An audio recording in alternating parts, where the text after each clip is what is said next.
saudara dan saya harus jadi orang Kristen yang hidupnya harus bergantung dengan iman. Nah, iman itu apa? Iman kan segala sesuatu yang kita yakini kita akan dapat tapi belum dapat, itu iman. Ya, saudara yang belum menikah hari ini, saudara beriman kan? Gue yakin deh, gue dapat, gue akan nikah deh tahun 2020. Percaya deh, waktu Desember 2019, gue doa, gue gemeter-gemeter. Gue bergetar, rasanya tuh, gue 2020 akan menikah. Gue diumumin kemana-mana. Dia beriman, tapi tante corona datang, terpaksa dimundurin. Jadi 2021, saudara ya. Nah, ini penting, ini pelajaran buat saudara semua, buat kita semua, untuk terus mau bergantung dengan iman. Iman ini adalah sesuatu yang perlu kita kasih makan. Iman ini perlu di-maintain dengan baik. Tidak ada orang yang ketika bertobat imannya lebih besar daripada yang satu ketika sama-sama bertobat. Ingat, iman itu bukan hasil usaha kita. Iman itu adalah pemberian Tuhan. Jadi waktu saudara dan saya bertobat, ibarat kalau iman poinnya 1 sampai 10, maka mungkin nih saudara nih semua yang tadi 12 sekarang sudah nambah-nambah lagi orangnya. Kalau kita bertobat, kita dikasih modal iman sama Tuhan 5, maka kita sama-sama berjalan di langkah pertama, hari pertama dengan iman, dengan keyakinan yang sama. Setelah itu mengapa setelah setahun, 2 tahun kemudian ada pergeseran? Makanya saya bilang, saudara semua, ini ukuran imannya tidak sama. Ya, berimannya sama kepada Kristus Yesus, tetapi levelnya berbeda. Kenapa saya katakan berbeda? Ada bukti, ada orang putus cinta bunuh diri, ada orang putus cinta tertawa. Nah, ya kan, ada orang ditipu 100.000, dendamnya 3 kali Natal nggak datang, tapi ada orang ditipu 100 juta, besoknya dia yang telepon, halo apa kabar, lu nggak usah takut. Ya ilah, lu baru ambil duit gue segitu, nggak bakal kaya, lu mau lebih, gue kasih nih. Nah kan, jadi berbeda-beda iman orang. Nah, kenapa itu bisa terjadi? Karena imannya dikasih makan, saudara. Apa contoh iman dikasih makan? Siang ini saudara dan saya sedang memberi makan iman kita. Sehingga ketika kita selesai jam 1, kita akan keluar dari tempat duduk kita masing-masing. Orang akan melihat perubahan-perubahan kita tidak sama seperti sebelum ibadah. Dan orang mulai melihat ada buah yang dirasakan. Jadi jangan heran ada orang, saya orang yang paling nggak begitu suka kalau ada orang, kalau saudara meninggi-ninggikan orang yang sekolah teologi ya tinggi-tinggi di depan saya nggak suka, saudara. Kenapa? Karena buat saya itu bukan ukuran iman. Ukuran iman itu bukan Anda sekolah teologi S1, S2, S3, itu ukuran pinter. Ya kan? Orang pinter belum tentu beriman. Ya. Orang iman bisa jadi pinter walaupun dia oon. Ya kan? Ada juga dia oon, tapi karena dia beriman, di tengah keoonannya, dia tetap berhikmat. Dia nggak kecelakaan di tengah malam. Yang pinter sekolah S3 bisa kecelakaan di waktu dan lokasi yang sama, kan itu dia. Nah, ini penting saudara. Karena buat saya, teologi yang tertinggi adalah ketika saudara hidup di dalam dunia sehari-hari, saudara bisa melihat perubahan, memperlihatkan perubahan hidup saudara dan menghasilkan buah. Itu teologi ilmu Tuhan yang paling tinggi. Kalau soal sekolah STH, MTH, DTH, S1, S2, S3, saudara mendingan pilih S66, Manggarai Blok M. Jauh tuh saudara ya. Kalau soal SS-an, Samsung udah S20. Jadi kita percuma, kalah ya. Nah, ini penting. Yuk saudara, mari kita mulai bergantung dengan iman. Dan iman itu jangan iman pertobatan, tetapi iman yang terus melangkah naik dari hari ke hari, dari punya step yang jelas. Walaupun ada badai, walaupun situasi nggak aman, saudara tetap seperti apa yang dikatakan Paulus. Aku mengarahkan diri ke depan, aku hanya berarah kepada Kristus, lalu dikatakan aku akan hidup di dalam iman. Haleluya, puji Tuhan ya. Lihat kiri kanan saudara, bilang amin. Kalau nggak ada orang yang ngomong sendiri aja amin ya.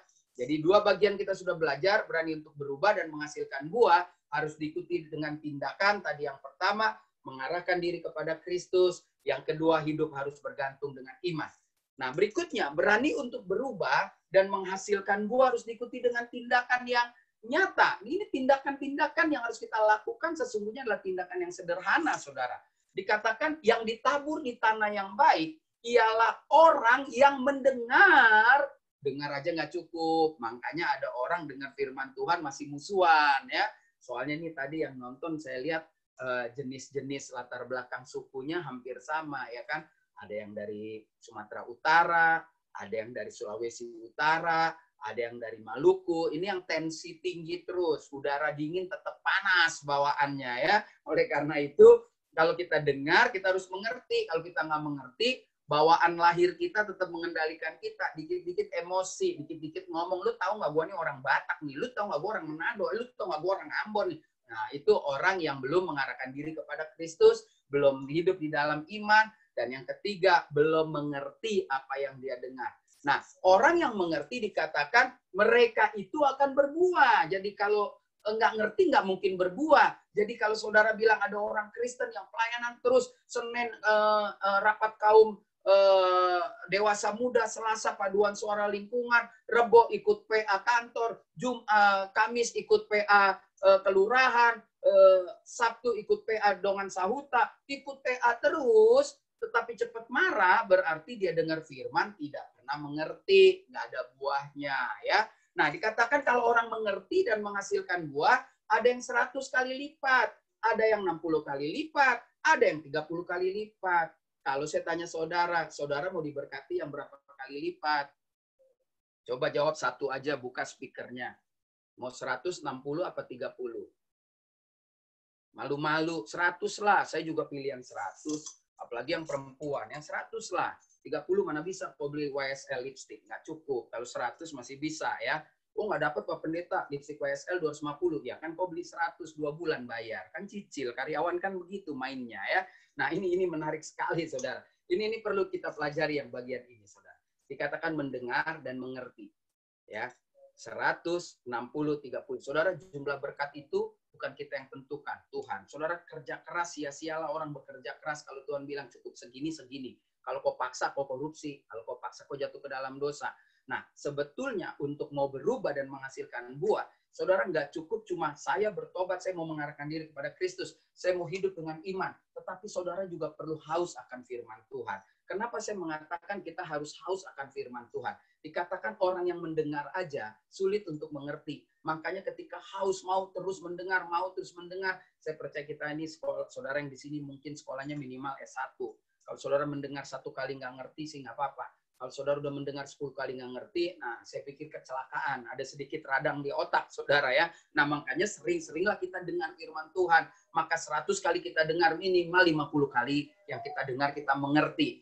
Nah soal buah sekali lagi itu urusan Tuhan. Tetapi tugas kita adalah haus terus dengan firman Tuhan. Untuk apa? Untuk supaya fokus kita waktu mengarah ke depan kepada Kristus dan waktu kita fokus untuk pertumbuhan iman kita itu kuat karena dasarnya atau fondasinya itu benar, yaitu kebenaran firman Tuhan. Seperti kita tahu Yohanes 8 dikatakan Yesus sendiri bilang, kalau kau punya fondasi yang benar, kau hidup dalam kebenaran, maka kebenaran itu akan memerdekakan kamu. Haleluya, amin. Puji Tuhan. Yang keempat, saudara, karena ini toa masjid udah mulai bunyi lagi, jadi kita lihat ada stroberi di depan, saudara. Stroberi yang merah kecil itu pasti dari Bandung ya, dari Lembang ya. Kalau yang gede orange itu dari Kibut Israel ya. Saudara kalau udah pernah ke Israel sama tur saudara kalau dibawa mau menuju ke Hermon ya atau Banias, kita lewat kebun-kebun namanya Kibut. Nah, dia punya stroberi 3 kali lebih besar yang di Lembang, gede-gede sekali ya. Kalau saudara mau makan stroberi itu nanti tahun depan saya mau ada ke Israel lagi setelah Namburu Corona pulang dari bumi pertiwi ini, maka saya akan pergi lagi ya. Puji Tuhan, haleluya. Nah, mari kita lihat yang keempat, apa yang harus kita lakukan? Yohanes 15 ayat 5 berkata begini. Akulah pokok anggur dan kamulah ranting-rantingnya. Barang siapa tinggal di dalam aku dan aku di dalam dia, ia, saudara dan saya berbuah banyak, sebab di luar Yesus Kristus, saudara dan saya tidak dapat berbuat apa-apa. Saudara, ini peringatan yang luar biasa sekali dari Kristus. Kalau kau melakukan hidupmu atau melakukan aktivitas hidupmu seperti poin pertama, ketika kita mengarahkan diri kepada Kristus, kita terus beriman kepada Kristus, lalu terus kita belajar firman Tuhan, haus firman Tuhan. Tetapi kalau tangan kita tidak pegang Kristus, maka nggak ada sia-sia. Oleh karena itu yang keempat, saudara dan saya harus sungguh-sungguh, harus menyatu dengan Kristus. Harus bahwa ini hidupku bukan aku lagi, tapi engkau yang hidup dalamku, Kristus. Aku nggak berkuasa atas hidupku. Engkaulah yang sebebas-bebasnya melakukan itu. Nah, ini luar biasa, saudara. Saudara dan saya harus menyatu dengan Kristus. Dikatakan barang siapa tinggal di dalam Kristus dan Kristus di dalam saudara dan saya, maka saudara dan saya berbuah banyak. Jadi jangan heran ada orang Kristen ikut paduan suara jadi majelis seumur hidup, nggak kepilih marah, saudara ya, melakukan kegiatan-kegiatan sosial yang hebat, tetapi kok nggak menghasilkan buah. Orang lihat dia, aduh kayaknya nggak ada berkatnya ya, biar dia setiap hari ada di persekutuan. Gila deh dia kalau ada pemilihan pengurus, kalau nggak kepilih menjadi pengurus marah. Giliran udah dijadiin pengurus persekutuan di PD Ripka, buset, datang juga enggak apa-apa. Alasannya banyak banget deh Pak Pendeta. Siapa yang dosa? Yang dosa semuanya. Yang minta dipilih dosa, yang ikut milih juga dosa, saudara. Udah tahu dia nggak qualified, udah tahu dia nggak punya komitmen, dipilih. Habis nggak enak sih Pak Pendeta. Soalnya dulu ide persekutuan itu mamanya yang buat ya, apa urusannya mamanya sama dia kan begitu, saudara. Ya kita kan suka begitu di gereja ketika anak-anak orang yang aktif di gereja salah, nggak enak tegur karena opungnya dulu loh yang bebasin tanah, DPO Pak lo dulu yang bangun mimbar, ale nggak tahu ya, beta pun kakek itu yang bikin lu, udah susah saudara hidup seperti itu. Saudara dan saya perlu menyatu, dan ketika sudah menyatu nggak ada urusan sama yang lain. Kenapa? Ketika saudara menyatu, apapun yang terjadi saudara tetap pasti menghasilkan buah. Kenapa? Begitu menyatu, maka fokus saudara otomatis akan selalu kepada Kristus. Yang kedua, iman saudara pasti semakin kuat karena ada aliran-aliran oksigen, aliran-aliran udara yang jalan ke ranting-ranting itu yang membuat saudara kuat. Ditambah lagi vitamin tambahannya itu haus akan firman Tuhan. Ini luar biasa sekali, saudara. Jadi hari ini kita belajar untuk dapat berubah dan menghasilkan buah, saudara. Ada 4 langkah yang harus kita lakukan yang tadi sudah kita pelajari, saudara. Yang pertama, boleh baca sama-sama walaupun tidak ada suara saudara. 1, 2, 3. Hidup harus berarah kepada Kristus. Hidup harus bergantung dengan iman. Hidup harus haus akan firman Tuhan. Hidup harus menyatu dengan Kristus. Haleluya. Nah, saudara, ketika kita sudah lakukan ini, maka kita akan mungkin lebih percaya diri. Mungkin kita akan bilang kita ini adalah murid-murid Kristus yang hebat, yang luar biasa. Kalau saya bertanya kepada saudara, apakah saudara termasuk golongan murid Kristus? Ya kan, ini kalau ibadah tatap muka langsung ini seru kalau saya tanya gini. Kenapa? Karena saya akan lihat muka saudara yang berubah masing-masing, ya kan? Tapi kalau kayak gini, begitu saya tanya, saya lihat wajah saudara, walaupun kita nggak dua arah, kalau saudara nggak senang, saudara bisa pura-pura ambil gelas dan minum, atau saudara bisa pura-pura ambil sesuatu jatuh di bawah ya, tapi nggak apa-apa lah. Pertanyaan saya, apakah kita semua ini murid Kristus? Apakah kita semua ini masuk kategori murid? Nah, ini penting, saudara. Nah, saya perlu kasih tahu bahwa kita ini kenapa nggak berbuah? Karena kita tidak mau menjadi murid Kristus yang sungguh-sungguh. Atau ketika saudara mengatakan engkau menjadi murid, tapi kok nggak menghasilkan buah, itu engkau bukan murid, engkau hanya orang Kristen.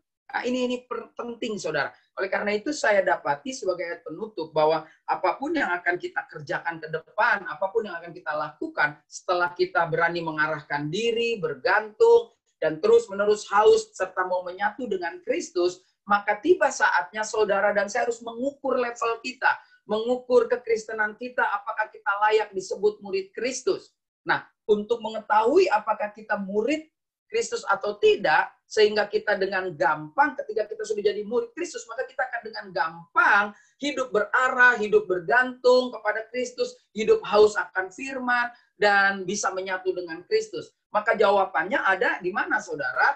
Jawabannya bagian dari pertanyaan ini, dampak hidup orang berbuah. Nah, dampak hidup orang berbuah harusnya dirasakan banyak orang dan saudara bisa disebut murid Kristus, ya. Jadi seorang murid Kristus itu harus menghasilkan buah, atau orang yang menghasilkan buah baru bisa dibilang murid Kristus. Siapa yang bilang begitu, Pak Pendeta? Yang bilang begitu Yesus Kristus, saudara. Yuk kita baca Yohanes 15 ayat 8. Dalam hal inilah Bapakku dipermuliakan, yaitu jika kamu berbuah banyak, buah sedikit pun belum masuk loh hitungan, berbuah banyak, dan dengan demikian kamu adalah murid-muridku. Haleluya. Jadi ketika saudara menghasilkan buah, saudara dan saya disebut murid.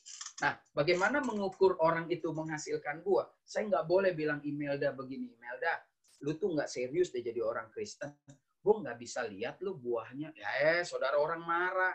Saudara juga nggak bisa bilang, lu tahu nggak kita ada pendeta sampai bulan apa tuh ya saudara kirim di flyer ya. Banyak banget itu foto, ada 8 ya.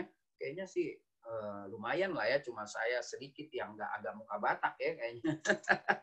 Nah saudara lihat ya, ada yang perempuan, ada yang laki situ. Saudara nggak bisa bilang, yang ini nggak berbuah, yang ini nggak boleh. Kenapa? Kalau saudara tahu suamimu, istrimu, anakmu, yang orang Kristen nih, keluarga kita nggak menghasilkan buah, cukup dalam hati aja dan berdoa. Kenapa? Orang bisa tersinggung. Apalagi tadi kita bilang, kita ya Sumatera Utara, Sulawesi Utara, Maluku, tensi tinggi, begitu dibilang, kau pun nggak kulihat buahmu, waduh, sup nggak kena muka, itu udah puji Tuhan, ya kan? Ngomong, anak ngaku sok Kristen, belum berubah, wah, lalampa kalau nggak kena muka, nggak mungkin. Tapi lalampa nggak mungkin kena muka. Kenapa? Karena lalampa so masuk tas semua, ada orang coba bungkus ya. Itu pokoknya Manado, Batak, Ambon ya, paling hobi itu kalau di pesta babungkus. Sekarang mereka kegiatannya mati karena sudah nggak ada pesta lagi, saudara ya. Nah, lihat, untuk kita bisa tahu orang itu berbuah, maka lihat, hidupnya memuliakan Bapa enggak? Hidupnya jadi berkat enggak?